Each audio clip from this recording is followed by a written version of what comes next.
नमस्कार, श्री स्वामी समर्थ. उत्कर्ष ज्योतिष चॅनल मध्ये आपल्या सगळ्यांचे स्वागत आहे. भिवू नकोस, मी तुझ्या पाठीशी आहे असे अभयवचन देणारे आणि सकल भक्तांमध्ये आत्मविश्वास निर्माण करणारे स्वामी महाराज धर्तीवरती प्रकट झाले तो दिवस अर्थातच चैत्र शुद्ध द्वितीया. या दिवशी श्री स्वामी समर्थ महाराजांनी जगाच्या कल्याणासाठी आणि आपल्या भक्तांच्या संरक्षणासाठी भूतलावर अवतार घेतला. यंदा 2025 ला सोमवार दिनांक 31 मार्च रोजी आहे स्वामी जयंती अर्थातच स्वामींचा प्रकट दिन. कोट्यावधी स्वामी भक्तांना नवीन वर्ष सुरू झाले की लगेचच दिलासा देणारे अभय वचन देणारे भक्तवत्सल भक्ताभिमानी असलेला स्वामींचा प्रकट दिन चैत्र शुद्ध द्वितीयेला श्री स्वामी समर्थ महाराज प्रकट झाल्याचे सांगण्यात येते. त्याच्या घटना देखील नमूद केलेल्या आहेत. तसे पाहिले तर स्वामी महाराज हे अजन्मा आहेत. त्यांना जन्मही नाही आणि मृत्यूही नाही, परंतु आपल्या संरक्षणासाठी आपल्या कल्याणासाठी त्यांनी या भूवरती अवतार घेतलेला आहे. सदेह रूपात भूमीवरती प्रकट झाले आणि हम गया नहीं जिंदा है या वाक्याचे देखील आजही अनेक सेवेकरांना ते प्रचिती देताना दिसतात. तसे पाहता स्वामींची सेवा करण्यासाठी कुठल्याही मुहूर्ताची गरज नाही किंवा कुठल्याही शुभ दिवसाची गरज लागत नाही. अंतकरण शुद्ध असेल, मनात भावभक्ती असेल, तेव्हा आपण स्वामींची सेवा केली, मग ती कुठलाही दिवस असो, कुठलाही मुहूर्त असू द्यात की स्वामींपर्यंत पोहोचते. म्हणूनच स्वामी सेवेला कोणताही असा दिवस बघावा लागत नाही. जसे आपण आपला वाढदिवस साजरा करतो त्याचप्रमाणे जगाचा पालन करता त्रैलोक्याचे स्वामी जगतपिता ज्या दिवशी जगाच्या कल्याणासाठी भूमीवरती प्रकट झाले तो दिवस आपण भक्ती भावाने साजरा केला पाहिजे. स्वामींची सेवा अखंडपणे अविरतपणे करावी, ज्यामुळे स्वामींचे अधिष्ठान भक्कम होते आणि जिथे स्वामींचे अधिष्ठान असेल तिथे दूर दूरपर्यंत अडचणी संकट येत नाहीत. स्वामी भक्ताभिमानी आणि भक्तवत्सल असल्याने आपल्या भक्तांची काळजी घेतात. अखंडपणे अविरतपणे ज्या कुटुंबात स्वामींची सेवा होते त्यांचे जीवन समृद्ध होते. तर मग आजच्या या व्हिडिओमधून स्वामींच्या प्रकट दिनानिमित्त आपण कुठली सेवा करू शकतो किंवा स्वामींची रोजच कुठली सेवा केली जावी याबद्दल अधिक माहिती जाणून घेऊया. मात्र त्यासाठी व्हिडिओ शेवटपर्यंत अवश्य बघा. व्हिडिओ आवडला तर व्हिडिओला लाईक आणि शेअर करायला सुद्धा विसरू नका. तसेच अजूनही आपण चॅनलला जर सबस्क्राईब केलं नसेल तर तेही आज करा. व्हिडिओला सुरुवात करण्यापूर्वी त्रैलोक्याचे स्वामी अनंत कोटी ब्रह्मांड नायक राजाधिराज योगीराज स्वामी महाराजांना त्रिवार वंदन. ज्यांनी स्वामींची सेवा अविरतपणे स्वामी भक्तांपर्यंत पोहोचवली असे परमपूज्य गुरुमाऊली यांच्या चरणी त्रिवार वंदन. सेवा सुरू करण्यापूर्वी जेव्हा तुम्ही सेवा करणार असाल तेव्हा अंतःकरण मन चित्त शुद्ध असावे. सेवा करताना मनात कुठल्याही प्रकारचा राग द्वेष शंका कुशंका याला थारा देऊ नये. जेव्हा तुम्ही शुद्ध अंतःकरणाने कोणतीही सेवा सुरू कराल तेव्हा त्या सेवेला लवकरात लवकर फळ मिळते. म्हणून अगोदर मन स्वच्छ करावे, साफ करावे. मनात हृदयात स्वामी महाराज राहतात आणि जिथे आपले स्वामी महाराज राहतात त्या ठिकाणची जागा स्वच्छ आणि सुंदर असायला पाहिजे. आणि म्हणूनच आपण आपलं मन अंतःकरण शुद्ध करण्याचा प्रयत्न करावा आणि नामस्मरण करण्यास सुरुवात करावी. देवघरात स्वामींचे अधिष्ठान असावे. मग ते कुठल्याही गुरुवारी स्वामींचा फोटो आणून तुम्ही त्यांची स्थापना देवघरात करावी. देवघर हे गुरुचे स्थान मानले जाते, त्यामुळेच ते कायम स्वच्छ असावे.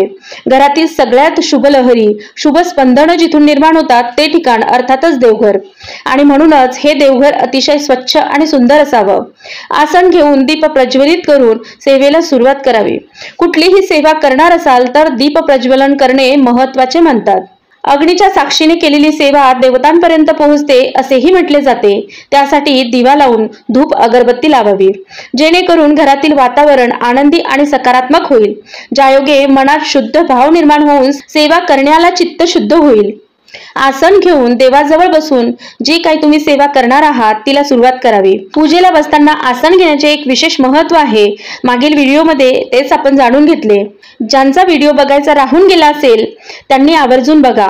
महत्वाची गोष्ट ही की आपण या व्हिडिओमध्ये स्वामींच्या वेगवेगळ्या सेवांची चर्चा न करता स्वामींच्या प्रकट दिनापर्यंत कुठली सेवा करू शकतो याची माहिती बघणार आहोत. स्वामींच्या सेवेत सगळ्यात महत्वाची आणि सोप्यात सोपी सेवा अर्थातच स्वामींचे नामस्मरण. प्रकट दिनापर्यंत 11 दिवस देखील आपण ही सेवा स्वामींच्या चरणी रुजू करू शकतो.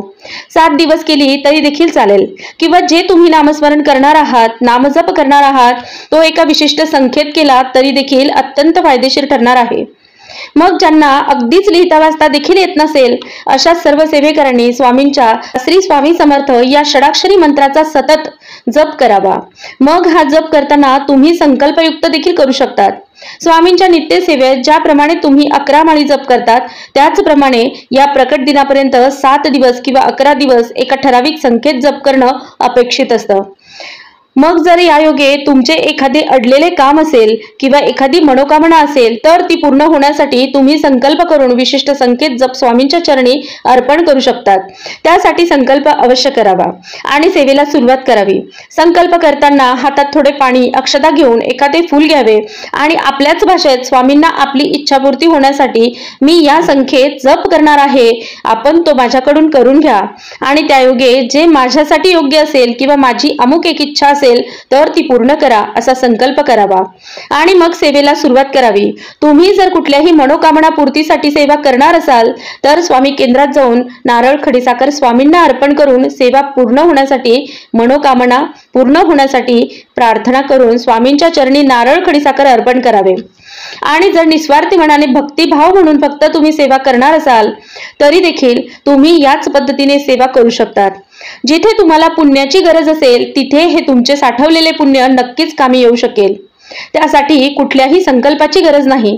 स्वामी महाराज भक्तांवर अतिशय प्रेम करतात आणि म्हणूनच त्यांना भक्तवत्सल असेही म्हटले जाते।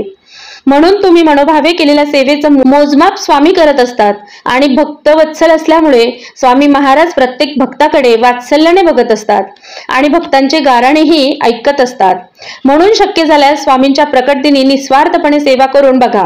आपल्या कल्याणासाठी आपल्याला मार्गदर्शन स्वामी महाराज करत असतात आणि म्हणून आपल्या या गुरूंसाठी निस्वार्थपणे सेवा करावी। मग तुम्ही स्वामींच्या प्रकट दिनापर्यंत 7 दिवस 11 दिवस संकल्प करत असाल तर तुम्हाला शक्य असेल तितका जप करण्यासाठी विशिष्ट संख्येत माळ जप करावा। जेवढे दिवस प्रकट दिनापर्यंत तुम्हाला मिळतील तेवढ्या दिवसांचा संकल्प करून तितका जप तुम्ही करावा। स्वामींच्या जपाची सेवा स्वामींपर्यंत लवकर पोहोचते। नामस्मरणासारखी दुसरी प्रभावी सेवा नाही, म्हणून अंतःकरण शुद्ध ठेवून नामस्मरण करा। स्वामी माऊलींपर्यंत आपली हाक लवकर पोहोचेल। त्यानंतर दुसरी सेवा जी आहे ती म्हणजे स्वामी चरित्र सारामृताचे पाठ वाचन। स्वामी चरित्र सारामृताचे पाठ या प्रकट दिनापर्यंत ठराविक संख्येत तुम्ही करू शकतात।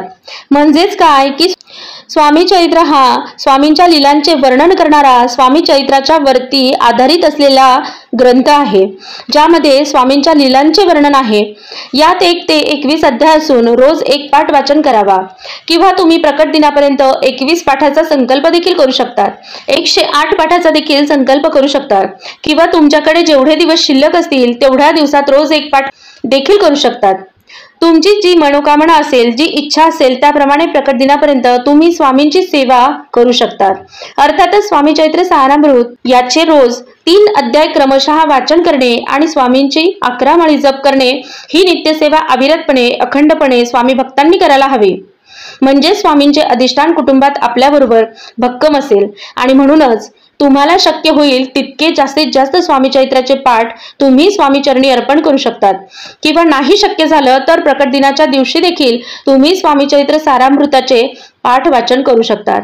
त्यानंतर पुढची तिसरी जी सेवा आहे ती अर्थातच स्वामींच्या मूर्तीवरती अभिषेक करणे। तसे पाहता स्वामींच्या मूर्तीवर ज्यांच्याकडे मूर्ती असेल ते रोज अभिषेक करतातच, परंतु ज्यांना मूर्ती घ्यायची असेल त्यांनी प्रकट दिनी किंवा त्यापूर्वी देखील मूर्ती घेऊ शकतात। जर स्वामींची मूर्ती तुम्ही घेतली असेल तर प्रकट दिनापर्यंत रोज स्वामींच्या मूर्तीवरती अभिषेक करावा। सलग 21 दिवस 11 दिवस अभिषेक केल्याने देखील तुमची मनोकामना पूर्ती होऊ शकते। अभिषेक करताना पुरुष सूक्त, स्त्री सूक्त, अथर्व शीर्ष, पौमाण सूक्त यांचा अभिषेक तुम्ही करू शकतात किंवा वेळेअभावी तुम्हाला अगदीच वाचन करणे शक्य नसेल तर तुम्ही श्री स्वामी समर्थ या षडाक्षरी मंत्राचा जप देखील करून अभिषेक करू शकतात। या पद्धतीने 31 मार्च पर्यंत जितके दिवस तुम्हाला मिळत असतील तेवढी स्वामींच्या चरणी सेवा तुम्ही अर्पण करून बघा। स्वामींच्या नावात समर्थ आहे आणि ते प्रत्येक भक्ताला सामर्थ्य प्रदान करतात आणि समर्थ बनवतात। म्हणूनच जीवनाच्या या भवसागरातून तरत असताना हेच सामर्थ्य तुमच्या कामी येते आणि कुठल्याही प्रसंगांना निडरपणे तुम्ही तोंड देऊ शकतात। यासाठी स्वामींची सेवा खूप फलदायी ठरू शकते। पुढची जी सेवा आहे ती म्हणजे तारक मंत्र। स्वामींचा तारक मंत्राचे अनुभव अनेक लोकांनी घेतलेले आहेत। तारक मंत्राच्या विशिष्ट संख्येत पाठ करण्याचे देखील संकल्प तुम्ही करू शकतात। प्रकट दिनापर्यंत ठराविक संख्येत तारक मंत्र म्हणून तुम्ही स्वामी चरणी सेवा अर्पण करू शकतात। जितकी सेवा तुम्हाला करायची असेल त्याचा संकल्प सोडून तुम्हाला शक्य असेल तितक्या वेळा रोज तारक मंत्राचे पठण करणे ही एक अत्यंत महत्त्वाची सेवा असू शकते। त्यानंतर प्रकट दिनापर्यंत गुरुचरित्र पारायण देखील तुम्ही करू शकतात। 7 दिवसाचे पारायण पूर्ण करून प्रकट दिनाच्या दिवशी या पारायणाची सांगता देखील करता येते। 7 दिवसांचे पारायण करून प्रकट दिनाच्या दिवशी सकाळी 10:30 वाजेपर्यंत वाचन पूर्ण करावे। 10:30 वाजता नैवेद्य अर्पण करून स्वामींना नैवेद्य आरती करावी आणि पारायणाची सांगता करावी। या पद्धतीने देखील गुरुचरित्राचे पारायण तुम्ही करू शकतात। पारायणाचा संकल्प तुम्ही करू शकतात। तर या काही सेवा अगदी छोट्या छोट्या स्वरूपात स्वामी चरणी अर्पण केल्याने स्वामी माऊलींचा आशीर्वाद नक्कीच आपल्याला प्रत्येकाला मिळू शकेल। त्यात सगळ्यात महत्त्वाची सेवा जी असेल ती अर्थातच ज्यांना अगदी काही लिहिता वाचता देखील येत नाही, त्यांची इच्छा असते की स्वामींची सेवा आमच्याकडून घडावी आणि आमच्याही जीवनाचे कल्याण व्हावे, तर त्यांच्यासाठी सगळ्यात महत्त्वाची सेवा म्हणजे स्वामींबद्दल जे जे तुम्हाला माहिती आहे, स्वामींच्या सेवेची महती तुम्हाला माहिती आहे, तर ती इतरांपर्यंत पोहोचवून प्रत्येक दुःखी पीडित व्यक्तीला स्वामींच्या सेवेत जोडणे आणि व्यक्तींना स्वामी समजावून सांगणे, स्वामी सेवा समजावून सांगणे यासारखी मोठी सेवा नाही। म्हणून स्वामींच्या नामजपासोबतच प्रकट दिनानिमित्त जितके सेवेकरी तुम्हाला घडवता येतील, स्वामी सेवेत जोडता येतील, तितके जोडण्याचा तुम्ही प्रयत्न करणे ही सगळ्यात स्वामींच्या आवडीची सेवा स्वामी चरणी आपण प्रकट दिनी अर्पण करू शकतो। स्वामी सेवेची गोडी लागावी आणि स्वामींच्या सेवेची अनुभूती इतरांनाही मिळावी यासाठी स्वामी सेवा जास्तीत जास्त लोकांपर्यंत पोहोचवणं यासारखी भेट प्रकट दिनाला स्वामी चरणी तुम्ही अर्पण करू शकतात। अशा पद्धतीने आजच्या या व्हिडिओमधून स्वामींच्या प्रकट दिनी स्वामींच्या प्रकट दिनापर्यंत केलेली सेवा स्वामी चरणी अर्पण करून स्वामींचे आशीर्वाद सकल भक्तांना मिळावेत हीच स्वामी चरणी प्रार्थना। तर मग आशा करते आजचा हा व्हिडिओ आपल्याला आवडला असेलच। कमेंटमध्ये श्री स्वामी समर्थ लिहायला विसरू नका। जप स्वामींचा केला तर स्वामी आपल्यालाही जपतात। व्हिडिओ आवडला तर व्हिडिओला लाईक आणि शेअर करा। जास्तीत जास्त लोकांपर्यंत हा व्हिडिओ पोहोचवण्याचा प्रयत्न करा। धन्यवाद। श्री स्वामी समर्थ।